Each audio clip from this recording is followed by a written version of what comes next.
అవురా బై అవు నేను సోమరిపోతుంది, నేను చాలా పెద్ద సోమరిపోతుంది. బెడ్ మీద అనుకుంటే బెడ్ నుంచి లేవబుద్ధిగా, దూపు అవుతుంటుంది కానీ పోయి నీళ్ళు పట్టుకొని తాగబుద్ధిగా, చాలా పనులు ఉంటాయి కానీ చేయబుద్ధిగా. నీళ్ళంటి వాళ్ళు ఎవడో వచ్చి బయటకు పోదామని పిలుస్తారు కానీ పోబుద్ధిగా. జస్ట్ ఒక్క నిమిషంలో చేస్తే అయిపోయే పనులు ఉంటాయి. ఇప్పుడు ఏం చేస్తాం తర్వాత ఆయన పోస్ట్పోనింగ్ చేసి నేచర్ రానది. ఇంగ్లీష్లో చెప్పాలంటే ప్రొకాస్టినేషన్.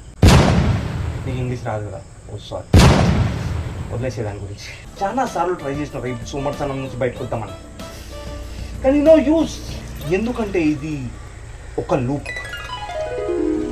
ఓ సారీ, నీకు లూప్ అంటే ఏందో తెలియదు కదా. లూప్ అంటే ఎల్ఓఓపి లూప్. అసలు పాయింట్ ఏంటంటే సోమర్తనం అనేది ఫెవిస్టిక్ లాంటిది. ఒక్కసారి అంటుకుంటే అస్సలు వదలదు. అది అంటుకోకముందే మనమే అంటుకోవాలి. సో అప్పుడు ఏమవుతుందంటే మనం లేజీ అవుతాం. లేజీ అంటే మీనింగ్ తెలుసా?